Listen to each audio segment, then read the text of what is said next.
Hello friends, and welcome back to Anatomy 2. This will be lecture 2 for the pelvic unit. So in this one we are going to be talking about the muscles around the pelvic area. And this is one of the few places where we're really going to be leaving a decent chunk of muscles kind of off the radar. That's because we are massage therapists and we really don't ever contact the pelvic floor. There are some states where muscular work around the pelvic floor is legal.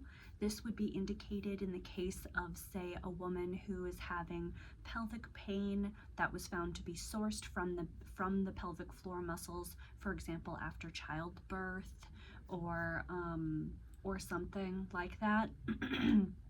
But in most states, that type of work is license-wise really under the purview of like a physical therapist.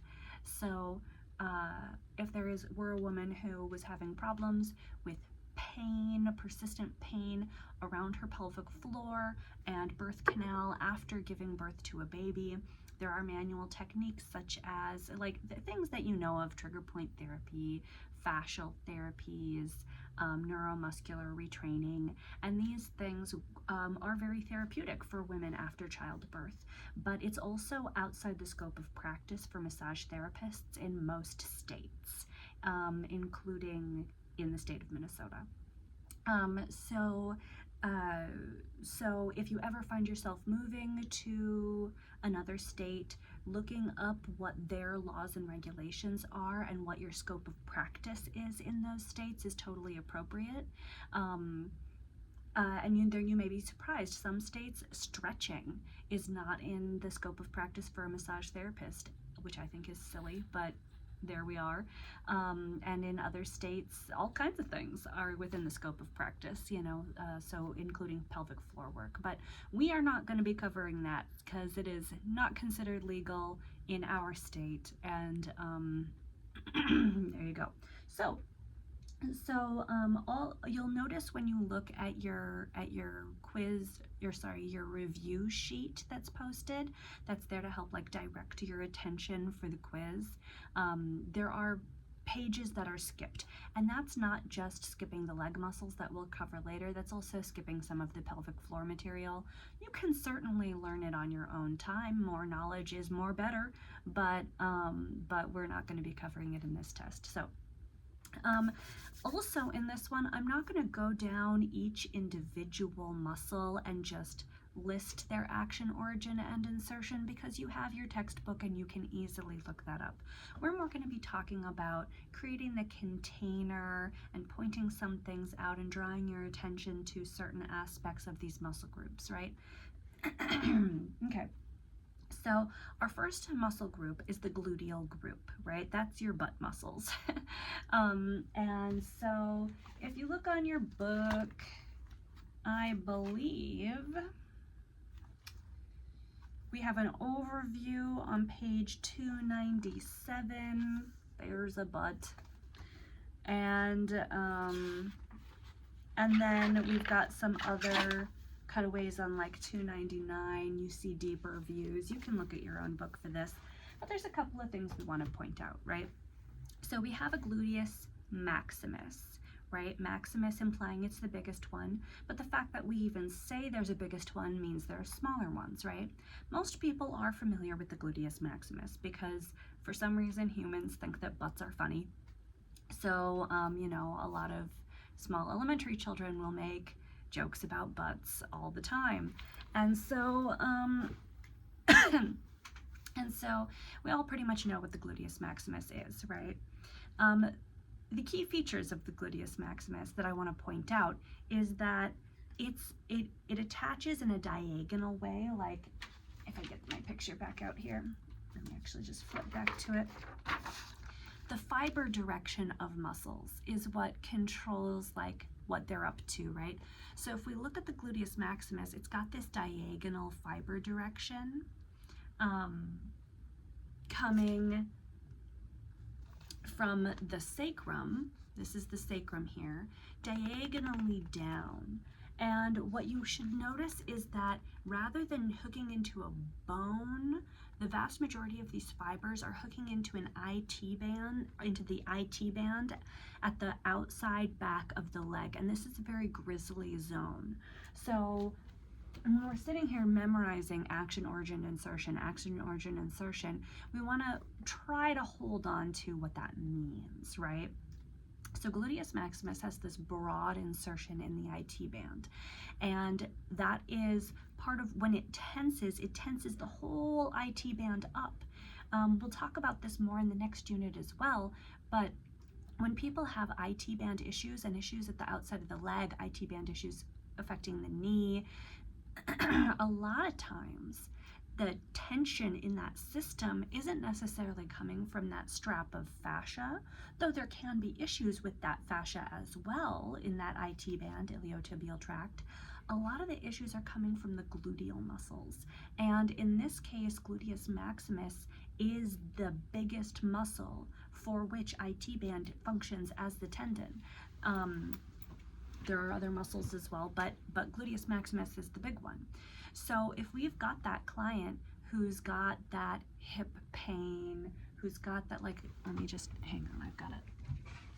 Let me grab my trigger point book here just to, I want to show you something. I should have had this open beforehand, but it just occurred to me. Yes, thigh. Very good, very good. Gluteus maximus. So when we have a trigger point in the gluteus maximus, we're going to get this broad glute pain, right? And even if it's in other places, it's going to be across the whole back of that person's glute. And a lot of people are going to think it's sciatica because they're having glute pain. But the question is, like, is that pain zinging in a nerve way down the leg? Because if it's not like nerve pain, tingle, numbing, zinging, shooting, stabbing pain down the back of the leg, it might not be their sciatica. It may just be plain old vanilla tension in their gluteus maximus or some of the deeper muscles, right? So when we're thinking gluteus maximus, we're thinking it's hooking into the sacrum, so it can be responsible for pulling and sacral pain, and it can be responsible for pulling on the IT band and therefore affecting the knee, and it can be responsible for pain across the back of the hip, right? These are all things we're thinking about when we think about the gluteus maximus. So, as massage therapists and not just anatomy students, these are the types of pieces of information we're noticing when we're noticing where these attachments are, right? But gluteus maximus has other friends, right? There's gluteus maximus, the broad superficial, but there's also gluteus medius and gluteus minimus. So we're going to look at gluteus medius next. Let me just flip in my book here. Here we go. There are other pictures in your book. I'm on page 299 again. But right there, going from the greater trochanter up to the gluteal fossa at the lateral side of the pelvic bone, right there. That's the main body of gluteus medius. But I wonder if there's a better picture because there's something else gluteus medius does. Okay, pelvic floor. Adductors now. Oh, come on. Gluteus. See, I left myself a tabby. Thank you, Past Cassie. All right, here we go. This is a better picture. So here's gluteus medius, right? And I want you to see it's got two sections. It's got this section that's like a fan, and then it has this section here that's like a separate little rope. These are both part of gluteus medius, but gluteus medius is so wide and has these two separate divisions. So what you're going to see is that gluteus medius is involved in every single part of walking. The posterior fibers pull the leg back into extension. The anterior fibers pull the leg forward into flexion. It's got some fibers on the side that help like pull the joint into stabilization and into AB abduction. And so because gluteus medius is so wide and like coming around the corner, it has multiple different fiber directions, which means depending on what part is activating, it has a multiple angles of pull, right? And so gluteus medius is very, very important for our ability to walk. If you've got someone with gluteus medius issues, they're gonna have a hard time walking. Even if it seems like nothing is wrong with their physical joint, they're gonna have a lot of pain. These are the type of people where doctors are starting to think, is it a bursitis? Is it where's this pain? There's no medical reason for this pain. Maybe you have early onset arthritis, a bursitis, something, because they're always thinking about those inert tissues. That's their job, is to find breaks and tears and things that can be surgified, right? But gluteus medius is such a big contributor to people's pain. And I'm going to take a moment and refer back to my trigger point book for you here, which I don't always do for this class, but I just wanted to show you. Here is a gluteus medius trigger point. You see all that sacral pain coming up along the center and fanning out along the side for that gluteus medius trigger point, right? And I know that like trigger points and solving issues is something more for your technique class, but I just want to, when we're in the hips, we're really talking about the core of a person's movement. Our abdominal wall and our pelvic muscles are huge, and our ability to move and balance ourselves and just exist, right? And here we have, again, a different placement of those gluteus medius trigger points, creating pain hitting in the sacrum and pain coming down the leg, again, just a little bit up to the top of the leg. And I want to show you, just focus for a second. Do you see how it's the side of the leg? So if you're dealing with someone who's got a true like pinched sciatic, it will be the back of the leg. The true back of the leg, because the back of the leg is where the sciatic nerve runs. It's not going to just randomly start creating an achy pain on the side of the leg. People hear, oh, pain down the leg, it's sciatic. And it's like, no, this is kind of like an imposter, right? This is an imposter sciatic. All right, so then we have glute, so it's glute maximus, right? Glute medius, and then we have glute minimus. Now glute minimus, when you're palpating, it's like, oh, I put my models away already. It's like, if you got the person's, I'm just gonna grab them. Okay. I only need these two, they're right here. Okay, so if you have somebody's pelvic bone, are these models not made to go together? Oh no, they kind of fit. It's fine. Everything's fine. So if you have somebody, if you're working on somebody's hip, right? And so pretend this is a person who's face down and here's their glute. You can feel the greater trochanter right there on the side of the hip. And you're like getting right in there, right? So if you've got a little ropey doodad going this way, that's piriformis, we'll talk about later. If you've got tension, however, just like up, superior to that, right in the nook behind the greater trochanter up here, that's more glute minimus. Now glute minimus, the trigger point pattern can be quite a bear. So here you have the trigger point, and here you have it in the seat of the glutes and coming all down the side of the leg. Even different placements of trigger points, you're going to see it more coming to the outside of the leg. Even if it wraps the back a little bit, you're looking at more the side of the leg. And again, a true sciatic is going to be fully on the back. It's going to be zinging nerve pain versus like that achy, persistent, but like gets better or worse, like that trigger point pain. And just like any of the glutes, the glute minimus is involved in walking, stabilization, and a lot of hip extension. Our glutes, glute medius has that weird fibers that can bring the leg forward as well, but mostly our glutes are involved in our extension of the hip. Now, you will have clients, and you will even have coworkers and massage therapists who refer to the glutes and lateral rotators, which we'll cover next, as hip flexors. They'll say, my hip flexors are a problem, and you'll say, okay, what do you mean when you say hip flexor? And they'll point to the back of their hip, right to their glutes and lateral rotators. Those generally do not bring our leg into flexion. They are not hip flexors, right? Their glutes are hip extenders, sometimes a little bit of rotation. I do have a cough drop today. Okay. Nope, there's a little wrapper on it. Okay. Pardon my cough drop. I'm just not going to get through the lecture otherwise. So that's our gluteal group, right? Gluteus maximus is the biggest one, hooking into the IT band. Can physically pull on the sacrum and physically pull on the IT band. Pain is going to generally stay in that glute.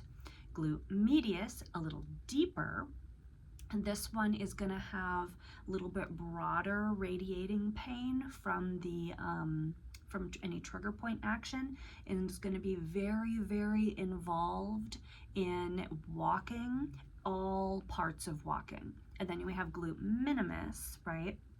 And glute minimus has a long, long trigger point pattern coming down the side of the leg, and is really right all up in that greater trochanter's business. And there we go. Those are our gluteal group, and these are all gonna in some way at some point be involved in extension of the hip. Okay. Now you can do now you can go through your book and you can find the action, origin, and insertion of these muscles. The action, origin, and insertion is going to be the stuff that's on the test, but when we're working as massage therapists, we want to like have all these other connections in mind, like, yes, this is the insertion of gluteus maximus, but what does that mean, right? It means it's going to affect the IT band, it's going to affect the knee, right? Okay, so now moving on, that was the gluteal group. What we are doing next is the lateral rotators, right? So our lateral rotators in your book starts on page 328, and these are deep to the gluteal muscles, right? We've got our gluteal muscles, our gluteus maximus, medius, minimus, and then we've got our lateral rotators. Now, I wouldn't say, yeah, actually, I would say, wouldn't I? Because they are deep. They're deep even to gluteus minimus. Yeah. So our lateral rotators are generally deep to our gluteals. With minimus, some of them are like next to as opposed to fully under, but they are the deeper group. These are like the truly deep muscles in the hip, coming off that greater trochanter and hooking into your pelvis. So our lateral rotators all have the same action of laterally rotating the hip, right? So they pull the legs out into lateral rotation like a ballet dancer. And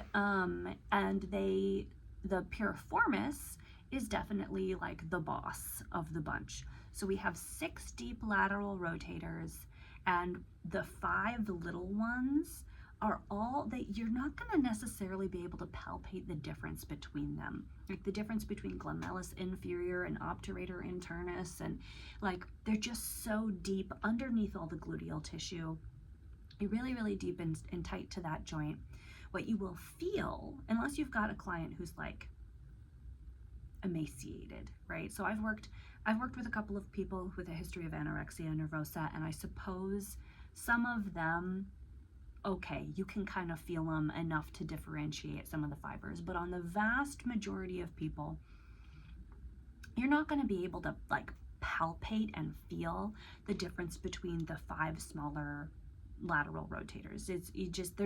What you will feel is this little wall of tension around the joint, and the client will be like, oh my gosh, yeah, that's the spot, oh my gosh, right? Because it's super intense, and I usually get massage right there. So our piriformis, though, that you can feel. That one is actually coming out. It's originating on the front on the anterior surface of the sacrum, right? So the posterior of the surface of the sacrum is out here. The anterior surface is back here. And it is coming out from the anterior surface. There we go. It works, damn it. Out from the anterior surface and going across the pelvic bone to the greater trochanter, right? Sorry, my cough drop kind of stuck to my side of my cheek. So there aren't any muscles that cross from the sacrum directly to the pelvis. They all either jump over from the sacrum to the greater trochanter or from the pelvis to the greater trochanter, but not from sacrum to the pelvic bones. That's all inert soft tissue. I like tendons and ligaments and stuff. So piriformis is this big honkin' rope. And piriformis does sit directly, let me find it in my book here. Piriformis does sit directly across the back center of the gluteal region. And its trigger point does go straight down the back of the leg. So piriformis is a true like sciatic imposter, right? The only difference will be in the quality of the pain. If the pain going down the leg is that zingy electric nerve pain, it's probably a true sciatic. If it's, however, like more dull, achy pressure, sorry, talking.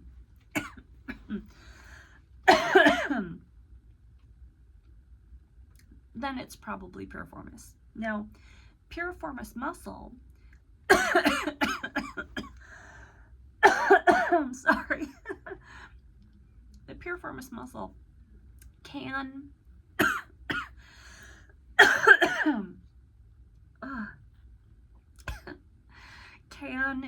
compress the sciatic nerve. True, what they think of as like a medical sciatica comes from when the sciatic nerve is being compressed by a bone spur or something else along the spine and nerve root, and that's the type of sciatica that there perhaps will do surgery for. But we can have piriformis creating a piriformis syndrome type sciatica when the muscle is compressing down on that nerve. Now I will say, if that is the case, you're going to work on piriformis. The work on piriformis itself can irritate the nerve casing of the sciatic nerve. You will have potentially a client where if that nerve casing gets really irritated, they may get up off the table in more pain than when they laid down, and that is always a bummer. All you can do is focus on static pressure techniques instead of movement techniques that is going to roll and irritate that nerve casing and friction it. We don't want that. We want to just hold still and do like squish and release. But even then, if you've got someone whose sciatic nerve is already a little irritated and then you work the area, it can get more irritated again. There's just not a great solution for that. What you have to do at that point is client education and let them know. Like they can say, oh my God, it's worse. Oh my gosh, it's even worse. You really got in there. Oh, it's so bad. And you can tell them, I'm so sorry. This happens sometimes when the sciatic nerve is all up in your piriformis's business. You're gonna like take some Advil, give it a day to calm down, and tomorrow, once that irritation has calmed down, now think about how does you feel? How does that hip feel? How does that glute pain feel? Because the next day, once you get that nerve casing irritated, it's just gonna take like a full day to calm down. So we try to avoid it. If it happens, just educate your client to, take some Advil, try to, chill out and rest, and see they feel about how you feel the next day. Yeah, so bummer. Anyway, so piriformis. So piriformis can be really a bummer, but like I said, it does have some friends, and that's quadratus femoris, obturator internus, obturator externus, glomerular superior, and glomerular inferior. We're not going to focus on those because you can't really feel the difference of them. In my charting, what I'll say is I'll differentiate piriformis and the smaller deep lateral rotators, right? So I'll say the issue was trigger point in deep lateral rotators, and I'll just sort of refer to them as a group in that way, and that's perfectly fine. All right, so that's the lateral rotators. We really don't care much about them except piriformis. Piriformis is a dragon bitch, and oh, pardon my language. And so we can pay attention to piriformis, and the others kind of function as a group, and they all just do lateral rotation. So that was the gluteal group, the lateral rotator group, and now we have the primary hip flexors. And like I said, people will refer to the back of the hip and the glutes and the rotators as hip flexors. Those are not hip flexors. They do not flex the hip. Such a pet peeve of mine. What flexes the hip are the actual hip flexors, right? So we're on page 332 in your trail guide right now. Now, your actual straight up hip flexors are pretty much iliacus and psoas.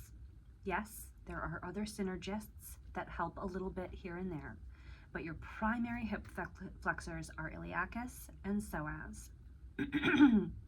Depending on the book, you'll see charts where this is one muscle called iliopsoas or two muscles called iliacus and psoas.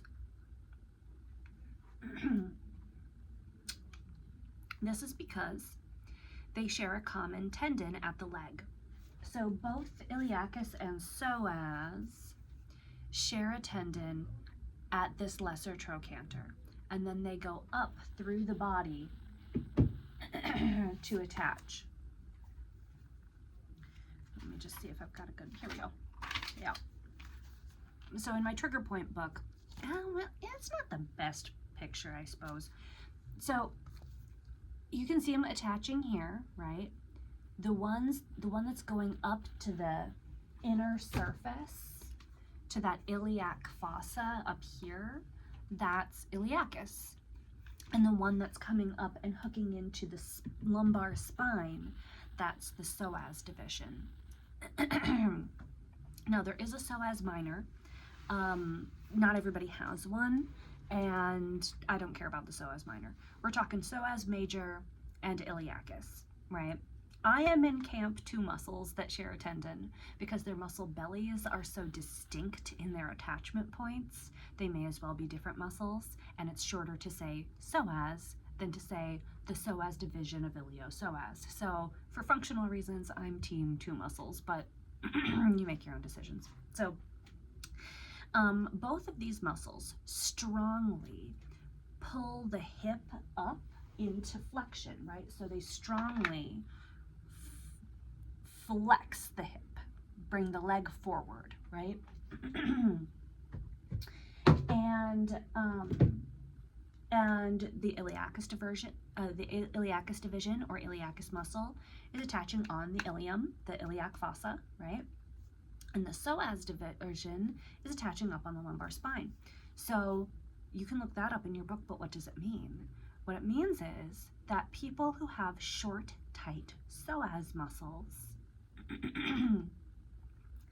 are going to have a lot of tension pulling their lumbar spine forward, right? So these are the people who, if you have them lay flat on a massage table with no bolstering, that psoas is going to be pulling their lumbar spine forward. There's going to be all this tension, and they're going to start to have low back pain just from laying flat on the massage table without a bolster. Now, that's not the only reason someone might have low back pain from laying flat, but it is like a common culprit. This is also going to affect the posture, in that if you've got someone who's got that line of tension, that's going to pull their hips back, so they have an anterior tilt, right? An anterior tilt, oh, can't really see it, to the pelvis. So this is the person who's going to be walking around with like a J spine, with their hips tilted way forward. And what will happen is you'll start to see it in their posture, in their movement and walking.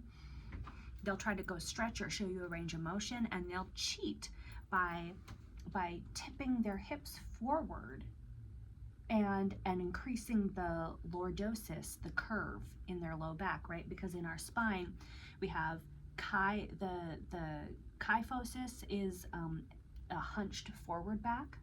Lordosis is an increased lumbar curve, right?